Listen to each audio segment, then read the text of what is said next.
Hey, you geeks! You know, when you're alone, there's a very good chance you'll meet things that scare you right out of your pants.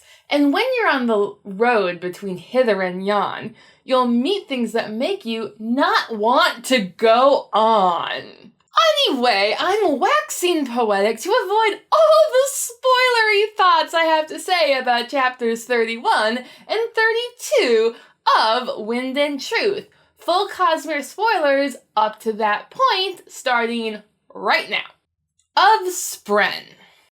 To the commenter that correctly hypothesized that Renarin and Relaine and the Ghostblood Spren would appear in the cognitive realm like Rashadiums, I've already given you kudos in the comments and you know your worth, so carry on.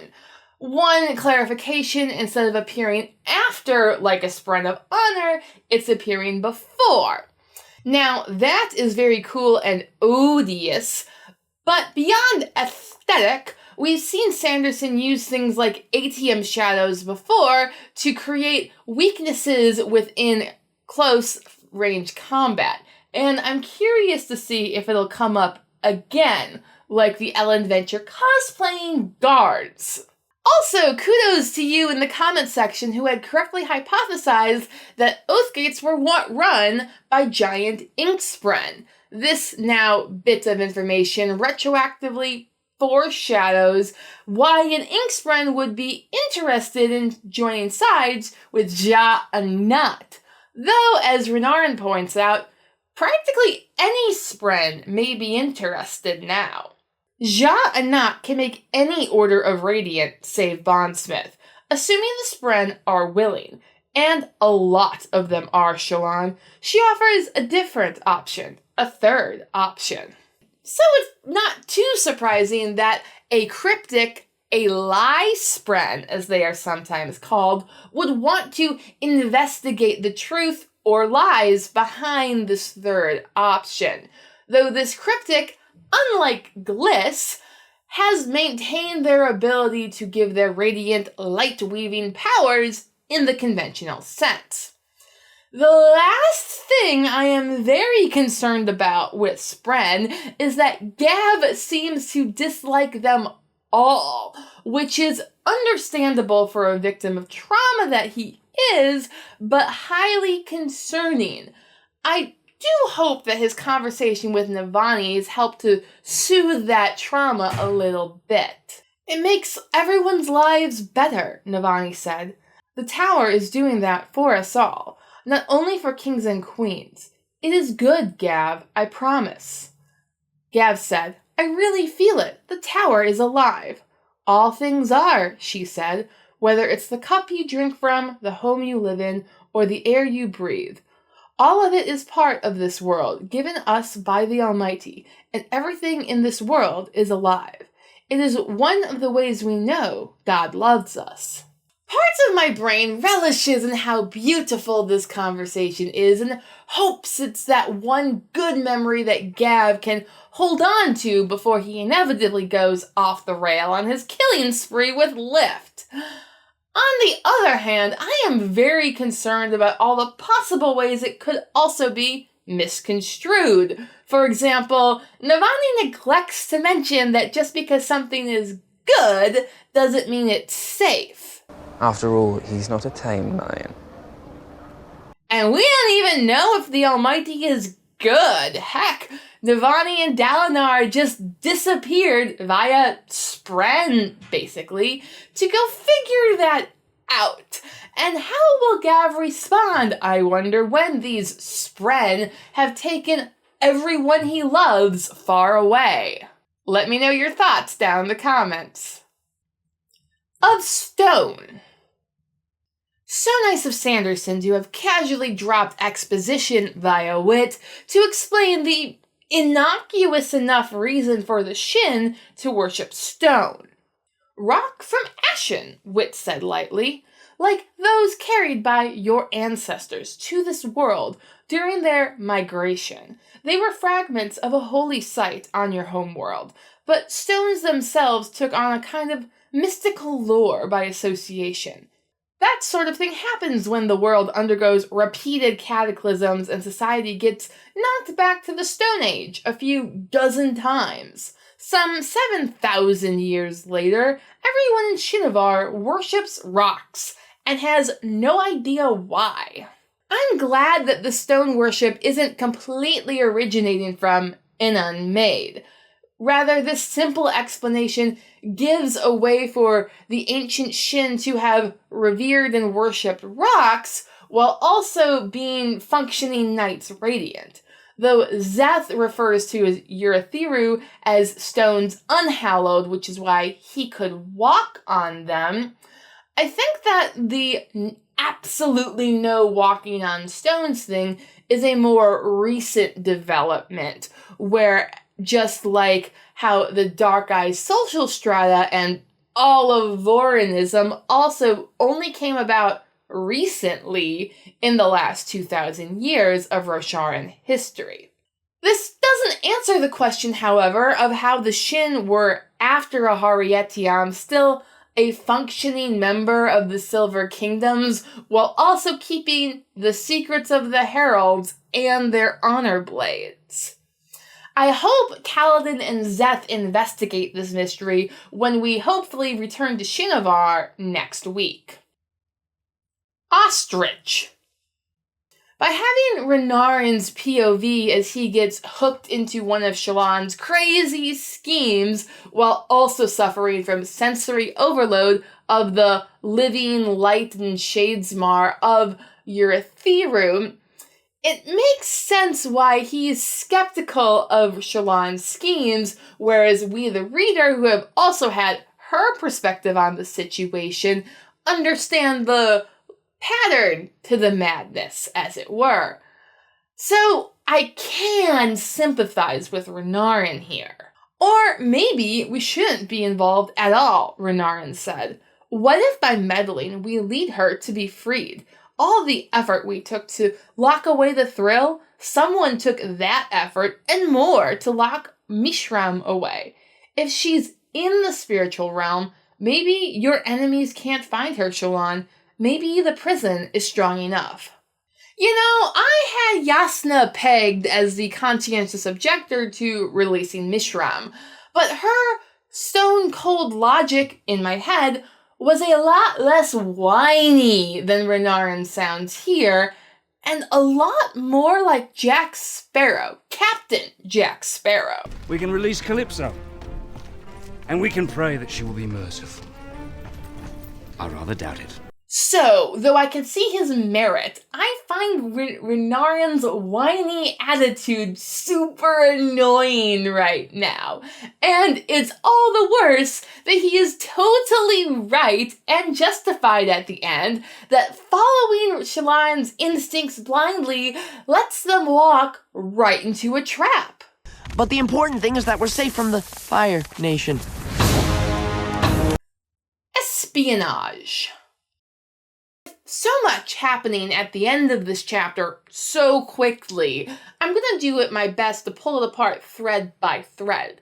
The longest running thread into this scene began in chapter 23, back when we got those very extensive chapters on how Shallan sought to infiltrate the Ghost Bloods.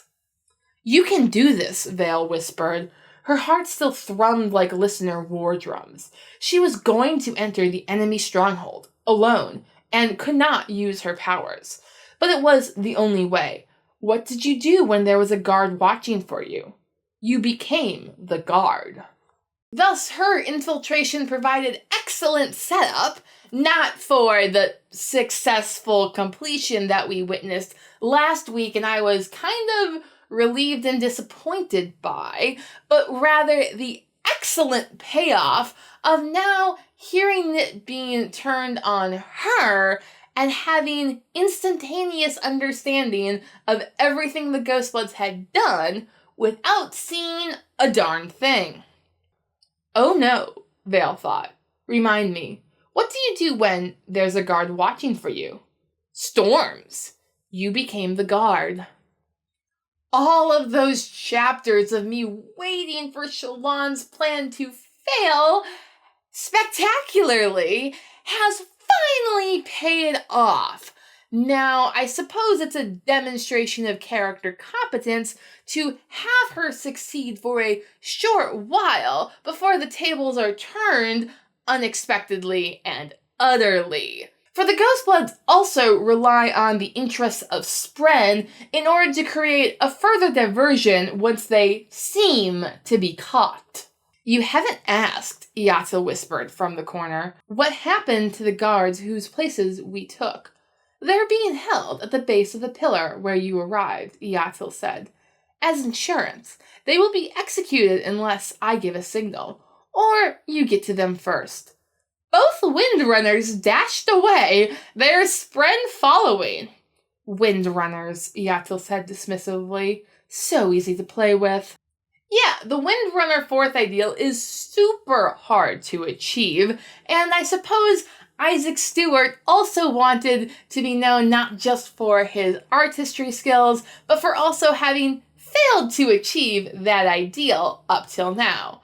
Unless this is the Tuckerization that Sanderson gave away, either Isasic or Denna. They seem to be names with special meaning as people who really wanted to be known for dooming the tower, in addition to the Ghostbloods in their little Ellen Adventure cosplays for their Tower Guard uniform. I do wonder if it's going to be remarked upon how utterly impractical, though highly stylish and symbolic, those uniforms are as they travel out into the unknown of the spiritual realm. Safety first! It is laudable for Dalinar to be truly concerned with the safety of others and order that no one else enters while he and Navani go out into the final frontier of the spiritual realm. Though I'm also reminded of Kaladin's first day of guarding the Kholins, where he breaks down that whole no one enters thing. Light Eyes never truly mean don't let anyone else in when they said don't let anyone else in. What they meant was, if you let anyone else in, I'd better agree that it was important enough, or you're in trouble. So there is that classic tragic possibility that Shallan's messages of caution were waylaid by concerns for the messenger's safety. Give this letter into the hand of Romeo in Mantua. And of course, there's that tantalizing nagging option that even if they had arrived, it wouldn't have done any good. I sent messages, she said, but it's a busy day, and he's been on the move. Besides, Renarin, when has your father ever reconsidered because any of us made an objection? Thus, Sanderson unveils this final twist of Day 2 to commence the most Sanderlanchy of events, the ultimate... What we've got here is failure to communicate. And such failure was only apparent at the last possible second. Last week I was commending them for their positive communication skills. And now the worst possible thing has happened because they couldn't connect.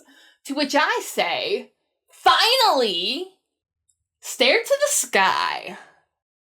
After pages and pages of the Safety Sunday that Wit has been advising the Kholins to use caution while entering the spiritual realm, he gives us one last cherry of advice before the experiment begins.